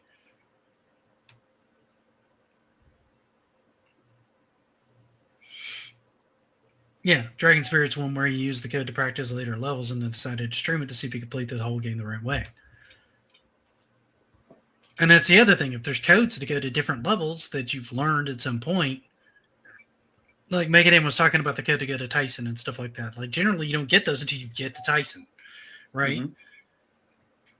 And you may remember those, you may not. And then sometimes I'll key those in because I've gotten to certain stages and I want to play a certain circuit, right? Like maybe I want to play the third circuit as opposed to going through the minor and the majors. I want to go to the World Circuit League because I kind of know I can go through the minor and the major circuits. I've done that a ton. Mhm. So maybe I just go into continue and put in the code, right? Well, Nick, let me ask you this question. That's if built you- into the game, though. And you've actually already answered this question, but if I asked you, how did you beat Contra? My guess is you would say, yes, I trained a lot. I used save states. I did this, and this. And ultimately, at the end of the day, I did a full run through without dying once, let's say. Hmm? You would probably say that. Again, this is kind of like, I think, the conclusion that we're all on. Like, just don't be an ass. Mhm. Like, as long as you just say, look, dude, yeah, I watched a lot of AVGN. I watched his thing on Silver Surfer. I watched blah, blah, blah, blah, blah. I started to learn that, whatever the hell it is. As long as you're just honest, I don't see how this is a problem. Well, okay, not that I'm arguing. I'm also playing the devil's advocate here. If let's say the three of us were just having a conversation kind of like this, Yeah. and we were just talking about games we've beaten, and Yeah. we went around and favorite game that I beat was Silver Surfer. Favorite game I beat was Castlevania 2. In that context, there's no reason for me to say, oh, by the way, even though I did say that beat Silver Surfer, I did use a guide. I did, like, there's no It would come up obligation. if you. No, there is no obligation. Because honestly, if we were talking about within the context you just said, or Nick, Mhm. I beat Contra. Have you beaten Contra? There's no reason for any of us to say, now that you've answered yes, I'm going to push on that. And how did you beat it? Did you? Well, no, on but see, original for me, cartridge? I'm saying for me, it would naturally come up. So, like, let's say. Why would you specify yes to answer your question? I have beaten Contra, but I did use. Yeah, but no, states. I'm actually a really Why good would you example for this because I do it all the time. So, like, because I play on easy constantly. So, if we had, if there was a game that's kind of like notoriously hard, Mhm. and you had mentioned that you played it too, if I have said a game and you didn't mention it either, I have seen no reason why I'm going to go in depth and bore you to death with how I played it. But if you said Contra and I say, oh crap, I beat it too. But dude, I played it on I did the cheat codes. I'm working my way without the cheat codes, let's say hypothetically. So you're just That's trying to how it would avoid come getting unwarranted accolades. You're trying to dodge that. Well, yeah, it's just like it's just for me. It's just how I would talk. If do you enjoy bike riding? Yeah, I'm still using training wheels, but I'm getting there. That's who I am. I'm not going to pride myself on something that I haven't fully accomplished yet. So if you said you beat Contra, I know how hard beating Contra is. So I'm saying to you, wow, dude, that's an accomplishment because so far I'm only able to beat it with save states. Yeah, and honestly, I feel like it depends on how the conversation goes down. It's like, say somebody comes up and says, oh, I just beat Contra. Have you ever played it? Oh, yeah, I beat it. And they go, oh, well, how did you beat it? Did you use the 30 lives code? And I go, no, I beat it with 3 lives. Really? How long did that take you? And then I might go, well, it took about this long. But I lost my wife. I was using save states on a couple of stages and stuff like that to practice them. And, it took me like several weeks of going through and then practicing certain sections, but eventually I beat it. That's when more details come out. I think in a casual conversation, did you beat Contra? You just say, yeah, I managed to beat it. That's a tough game, but man, it's fun. I think what it comes down to is that for most people in a normal conversation, it's just about the experience. It's not about there's no need for asterisks and just a simple yes or no will do. But your friend is not the internet. In this case, what I imagine Megadam would be talking about. The internet is no one's friend. Just throwing that out there. Well, I mean, I'm just saying, like, when you are talking to the camera, to me, I would imagine you'd want to specify, yes, I use save states and stuff because you are saying, hey, I beat this thing. And you're leaving out some pretty crucial details to a community about gaming, if that makes sense. I think it depends on who you're talking to. I don't see you're obligated to. I think a lot of people aren't going to care. Like, sure. If you beat it, great, because a lot of people can't beat it with the 30 lives code. 100%. But if someone's looking to me to potentially, let's say, review something, right? I have to imagine that someone out there might look, for whatever reason, may look to me to like, hey, review. Oh, you got this? What do you think? Now, oh crap. The first thing I'm going to tell you is like, dude, let me just let you know, I didn't play it on hard mode and I played it on easy. So the challenge is probably going to be a little different than how you're playing it. You know, blah, blah, blah, blah, blah, blah. I recognize there's an audience out there that's listening to every word that I'm saying, where if it's just us talking, you know, off camera or whatever, and I beat Cyberpunk, I'm probably not going to go into detail how I beat it. Unless you did too. I'd be able to tell if you cheated. Vinny, I beat both Ninja Gaiden and Contra. Contra was significantly easier than Ninja Gaiden. Wait, you did go back to Ninja Gaiden and beat that? Yeah, I beat it. I beat it off stream. Yeah, I beat it. It took me. I thought you just got. Oh no, I eventually beat it. I beat it off stream, and I did like a straight run, but it took me several hours of continuing on like 6.1 to 6.3. Right, because I had to manage to get all the way back through 6.2 and 6.3, and then use the spin slash on like each phase. It's funny how you end up started getting kind of good at stage 6, just because of how much you have to replay it. Yeah. Well, I'm much better at 6.1 now, and this goes back to your point of people giving advice, because Thumb told me where the spin slash was on 6.1, and I'm like, oh shit, I didn't even know it was there because I wasn't slashing every candle, right? So now I have a better idea of what the candles have in them as I've gone through that stage, partially through just hitting them and partially through coaching from Thumb as he was kind of teaching me how to more efficiently go through the level. I can now get into 6.2 with the spin slash. Now, does that make 6.2 trivial? No, because sometimes I'll die before I can get to the section where it's really helpful. And sometimes I'll die even on that section, even with it, because I'll execute something poorly. But it certainly makes it more accessible and easier to deal with than it would be had I not had that when I walked into that stage. Right? So it's definitely a leg up. Does it trivialize the stages? No. No, it does not. Because the stages are designed tightly around with different ways of approaching them. That's the nice thing about Ninja Gaiden. The bad thing about Ninja Gaiden is it's just brutal as hell. And a little random in parts. So you can't always count on certain things happening exactly the way you think they're going to happen, because it plays with it a little bit timing-wise. And a lot of that depends on the RNG when you come to the stage or even the previous stage. And there's a lot of weirdness with the timing, particularly if you look at speedrunners. There's like certain cycles when certain things happen. So it's not really random. It looks random because you don't understand all the math behind it. And most people probably won't. What about a game like non-advantage codes like Big Head and NBA? Those are just fun. We've talked about that. We did a whole episode on cheat codes. And I think cheat codes are fine so long as you're just having fun with them, right? And some of them don't matter. Like, let's also be clear. Just play however the hell you want to play, guys. Yeah, I mean, honestly, like if you're using Big Head mode in NBA Jam, that's not giving you an advantage in NBA Jam, right? That's not giving you an advantage on how to dunk or shoot or anything like that, right? Mm-hmm. It doesn't change the core mechanics of the game. You just have a goofy big head. Okay, whatever. That's just fun. So use that all you want. But if you're using something that gives you invincibility and stuff like that, like the white Tanuki suit in Super Mario World, well, I mean, then you could basically say that would almost, to me, that would feel like cheating. To somebody else, that's an accessibility, right? To allow them to get through a particularly difficult section. While I wouldn't want to use it, I can't really say don't use it because they're offering it to you in the game. It's there for the younger players, I think. Right. Nintendo likes to make sure that no child is left behind, which is fair.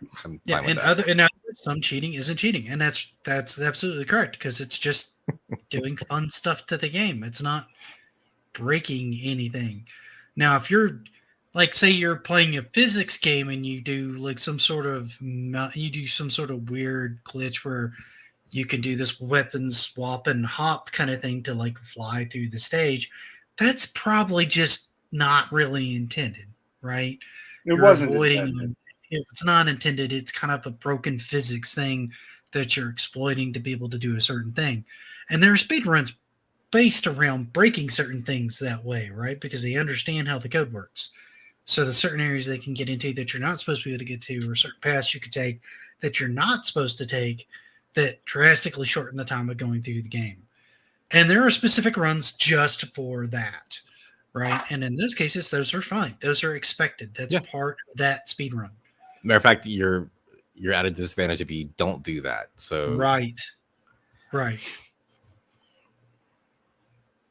So I think it kind of depends. Again, it depends on the criteria that you set for the group that you're doing with. And if you're just playing on your own, like we've been saying all night, that we've managed to do an hour and a half stream on, go us,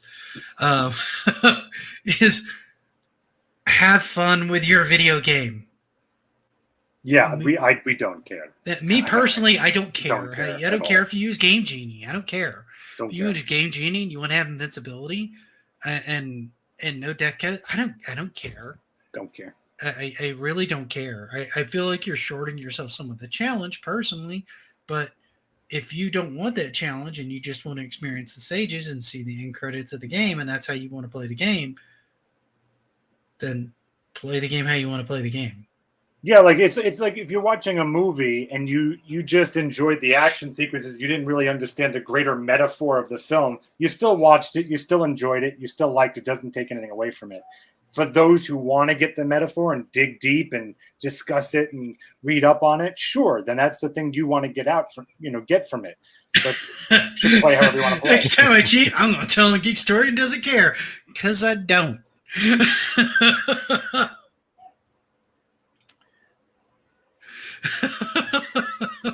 I think what it comes down to is don't be a dick. Yes, I agree. Don't be a dick to the person you're seeing play the game, and don't be a dick as the gamer playing the game. And to be fair to Megadan, I don't think he intended it that way. No, he was talking to someone who was being a dick. Right. He was talking to somebody who was being basically a tard and making a lot of things that people have been struggling for years, and a lot of people still struggle with, and acting like it was no big deal when a lot of people put a lot of time into these things and still struggle with them, even if they're looking up guides or any of this other stuff, and they still have challenges with it. Actually, hold on. Eugene actually has a very important question, which we did address earlier. Yes, it is cheating. Sorry, Eugene. Yeah, that's one of your hallmarks. Reading the manual. Did anyone discuss whether reading the manual counts as cheating? That's a paddling. You're supposed to just know how to play a board game blind. You're supposed to go in there and get it.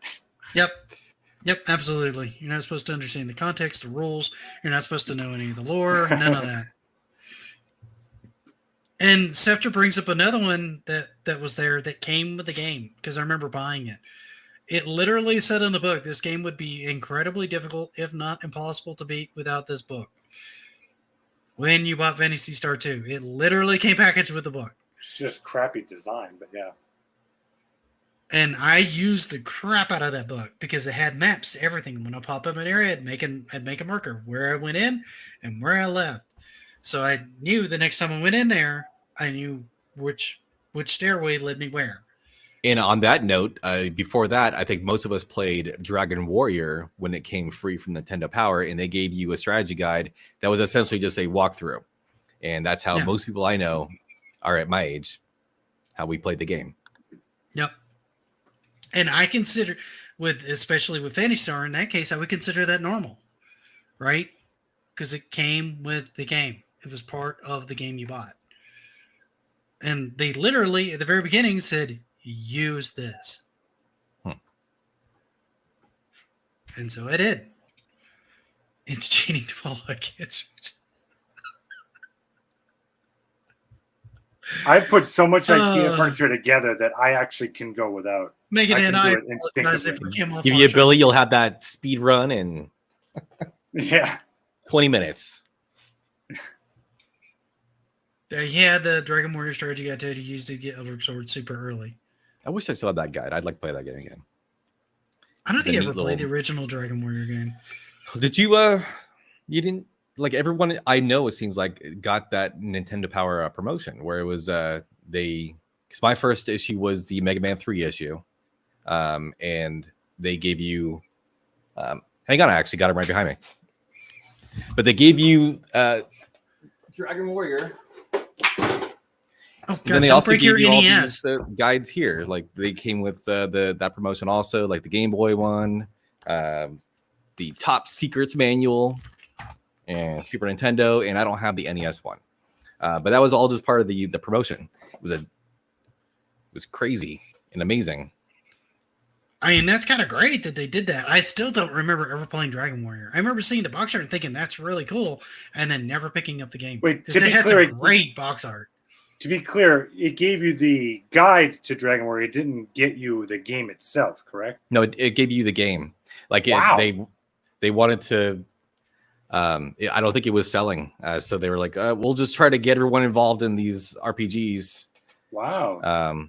So they gave it away. They probably charged a little bit more for that, Nintendo Power subscription, Right. but it came with a lot of stuff. I don't remember. Maybe I wasn't getting Nintendo Power around that time because I know we got it for a couple of years, but I don't remember how many episodes, how many issues of it we actually had. I remember loving those. I always looked forward to that magazine coming in. Me too. I wish I still had them. Yeah, me too. I wish I still had them. I'd be afraid to use them to flip through them too much because I'd be afraid they'd fall apart on me at this point. But they'd be great to have. But yeah, if it was made it built as his bookshelf. your strategy guide, he had strategy guide. But now he's been challenged to speed run the assembly. Well, see, Big Block, it wasn't cheating. You were following the guide. It was a strategy guide. Nintendo Power said we weren't cheating. They said do it. Yeah, they said we were too stupid not Dragon to do Warrior / Dragon Quest has always been more popular in Japan than it has been in the States. Final Fantasy's always been more popular in the States than the Dragon Warrior / what became Dragon Quest series. I tried to speed run a bookshelf, but for some reason I built a car. Now I feel like everybody's just having fun with the chat. Using tools to build the shelf. I think it built in a way that I didn't.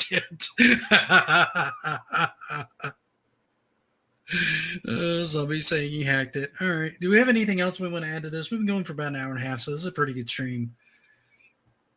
A lot of our topics usually go a little bit longer than this, but I was actually worried this might be a fairly short stream because I was afraid it was going to be like, don't care. It would be done. I think we officially put the topic to bed. I think we came up with the correct answer there whenever he's on. Yep. Yeah.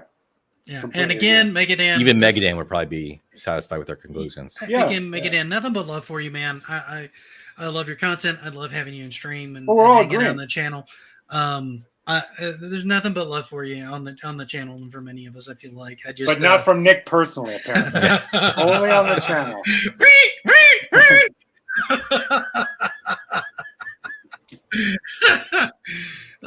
You brought up some points that had got us all thinking, and I think we all just kind of wanted to sit down and have a discussion on it. And I'm actually the opposite. I personally don't care, but my channel hates you, dude.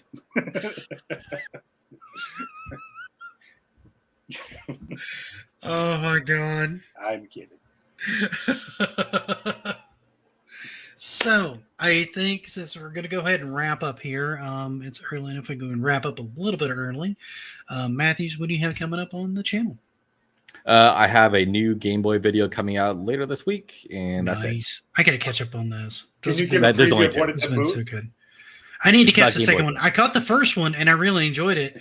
And one of the games that had the rotation on it, Mhm. I was like, "Oh man, this looks so much fun." You're like, "This game really sucks." I'm like, "Damn." Castellian, it's such a cool looking game. It's annoying that it's so annoying to play. Yeah, because it looked amazing for Game Boy. That looked It looks phenomenal. great, and that's what I love about the British. It seems like that was a hallmark of British developers, is that their games always looked really good. I think they kind of pushed they're probably just so used to developing for like computers or whatever. Their games usually look better, at least in some way, than a lot of the other, I would say Japanese games maybe. But it's just I'm fascinated by the difference in culture of British or / European game developers and Japanese developers. I think there is a very fascinating difference of mentality there. There is, and a lot of British games come off as like strange. Like the art style's very distinct.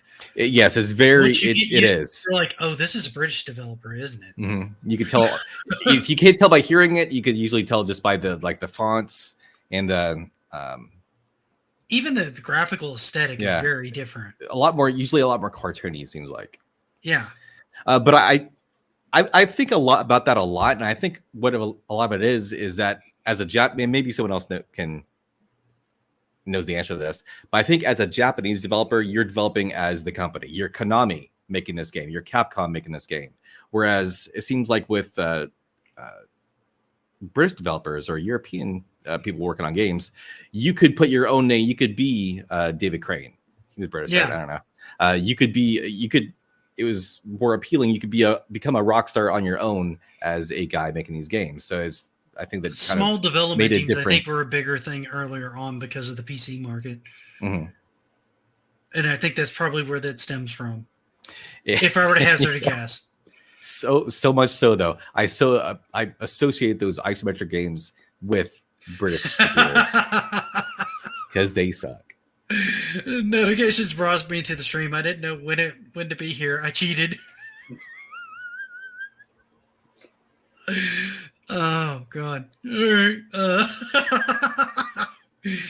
right, Panda, what you got coming on? Or a Mike Mullis Hearts Dead list, I guess I should say. Yeah, he does. I recently put out an old classic of Indiana Jones and the Fate of Atlantis. I need to watch that. That looks fun. Yeah, I basically made the game. Usually it's about a 4 to 5 hour playthrough. I turned it into an hour and 20-minute, just kind of more movie-like experience. Well, no, I edited the hell out of it. Anyone who plays through it is considered cheating now because now you've seen solutions. Yep. No, you won't. Like when you see it, you'll see it's more like a movie. I wanted to make it look you're watching just a show. So, and there's also multiple paths in that game. So that's currently up, and then we've got Master Debaters coming on up with our Geek Historian here, July 6th. 2023, depending on when you're watching this. That was quite a bit of fun, actually. Enormous amount of fun. We had Potion on there, Ares, Luke's Awakening. So really, really, really fun time. And other than that, filming new episodes as we speak. Hence why I'm bald. Yep, neat. Neat. So on my channel, I had a moment in video game history pop up today on the origin of beat 'em ups. I watched that. I have another oddity coming out on Wednesday. And then I'm probably going to start doing the actual physical editing on the next game mechanics episode here pretty soon. I was going to do some of it today, and then other things cropped up and I didn't get to it. So I'm going to probably start trying to do some of that tomorrow because I have tomorrow off because of the holiday. So between trying to do Girl Out and social stuff, I'll probably try to get a little bit of light editing in and get some of that started. So hopefully in maybe a couple of weeks, I can have that one out, and then I can start working on the next one that I wrote up, which is on the Neo Geo. So I'm kind of looking forward to doing that one too. These are two I've been really excited on. I've been meaning to get back to the game mechanic stuff because it's been a long time since I've done one, because it take a while to reason out in my head as to what I want to cover, and then how I'm going to cover it, and then whether or not it makes any sense to anybody other than my brain before I do anything with it. And sometimes that works out, and sometimes that doesn't. So you never know. And it's honestly, it's only popular with a very small subset, but I like that subset, so I'm trying to make sure I cater to them a little bit more this year than I did earlier. So I'm happy to be back at it. I would like to get through some collaborations on some stuff. I would like to have more of those go on the channel. So I might be reaching out to people like Matthews if you have any ideas on anything, or if I come up with an idea I think you'd be a good fit for. I think it would be fun to do something like that that's more recorded. Mm-hmm. And I already do stuff with Panda, but me and him have talked about doing series that would play off of each other, but with your recording schedule, I kind of don't want to do that because I feel like I'm going to fuck your entire schedule. So, wait, are you talking to me or Matthews? Well, both of you, but mostly you right now. Well, dude, no, we have to talk because like I have so many things where if you wanted to collaborate, like where if you wanted to bring like Geek Historian, like your videos and like you writing all that stuff, and then me just making the story and then combining those. I'm totally game. I'd be the happiest boy on earth. Dude, I'm absolutely down for that. We just got to find a project that we think will work. So I've got about 10 ready to go. So fine, shoot them over to me, or let's set up a phone call or something and do that. And I may reach out to other people in the community too. I know I've never done anything with Omega. It'd be fun to do stuff with Megan. Omega, can't talk. Oh, Megan. Can't talk. Can't She talk. sounds hot. Yeah. Hey, Omega is now Bye, Megan. Oh my God, it's Matthews again. Hey. Hi, Matthews. I've got the vapors. Oh my goodness. Its multiplicity is a Matthews here. So yeah, I would like to see some more stuff like that pop up on the channel because I think it would be a nice kind of deviation from the normal formula and stuff like that. It'd be a bit fun, and things like that. And we're gonna end the stream. Fred is just bouncing all over his camera. But thank you guys so much for popping in, Matthews. It's been great having you back on the show. As always, anytime you want to pop in, just let me know. And well, he said he's back officially, so that's awesome, man. It's Mullis that's gone now. Yeah. He's out. No, I don't want to push Matthews into doing something he's generally not comfortable doing on a regular basis. But anytime you want to pop on, you're always welcome. You know that. And if not, you know that now. So there, don't be a stranger. And we need to do more stuff together. Super awkward that we're totally just telling Mullis he's done. Sorry, Mullis, it's been a good He's run. on Rumble now, so yeah, he's on got Rumble. his audience. Yeah, he's doing great on Rumble. Yeah. Honestly, I've thought about doing more streaming stuff on Rumble and maybe just doing uploads on Odyssey and stuff like that. Still keeping stuff on YouTube, but playing around with those platforms more just to see where they go. I haven't pulled the trigger on it yet, but I need to at some point in the near future. I feel like for all of our complaint, we all agree that YouTube kind of sucks in a lot of ways. There's not really a good there's just not really good alternatives yet. Like everyone talks about how great a lot of these other places are. Odyssey. Well, I can help you. And... If you love streaming, Rumble is for you. If you like making video content, I'm saying as far as alternatives, go to Odyssey. Odyssey pretty much has everything that we need. Other than end cards, it's got everything else. Rumble does not. I'll be on that one probably. The one thing I like about Rumble is like when you load a video on Rumble, it sends me an email. Like if I'm following you, it tells me via email because I got an email on yours the other day when you uploaded your Indiana Jones thing there. And that was the first notification I got. So the notifications on that are more reliable than the notifications on YouTube. Yeah. Because YouTube won't always put it in my feed. It won't always give me the little dot that says you have it on there. Right. But if it's sending me an email, I'm like, oh, hey, he's got a new video. So I like that. What I don't like is how you search for stuff on Rumble as far as uploaded content. It's very bad. I agree. That kind of sucks. Yeah. I agree. But we're going to bounce out of here, guys, and probably talk a little bit off stream. But thank you guys again for coming in. You guys always make the chat an amazing, amazing experience.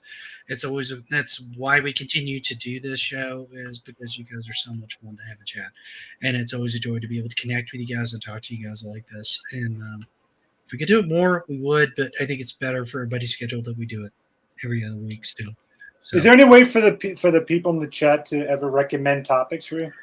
What I need to do is I can probably put this up on as like if I can come up with like a list of topics. Well, Zombie used to do that. Come up with like a list and then put it up and then let people kind of pick and vote on that. That would be one way of doing it. But I've got to be a little bit more on the ball about coming up with topics. And this one just kind of came up. We were already talking about it in Discord, and I'm like, well, why don't we just do a stream on it? Mm-hmm. And I'm like, sure. I'm like, cool. So I was like, I guess we'll start talking about it right now so we can save some for the It fixed two problems. One, I didn't have a topic that week. Yeah, not yet. Anyway, I was starting to muddle through ideas. And two, it got me another host on the show because Mike was going to be out anyway. And I'm like, cool. I killed two birds with one stone. Permanently. He's done. He's out. Yep. That's right. Done, son. Teach you to go on a cruise. Have fun. Stupid loser. Family. What a dork. All right. Good night, everybody. We will see you guys in 2 weeks. Until then, happy gaming. Not everyone. Happy 4th. Yeah, happy for it. Happy 4th, everybody. Night.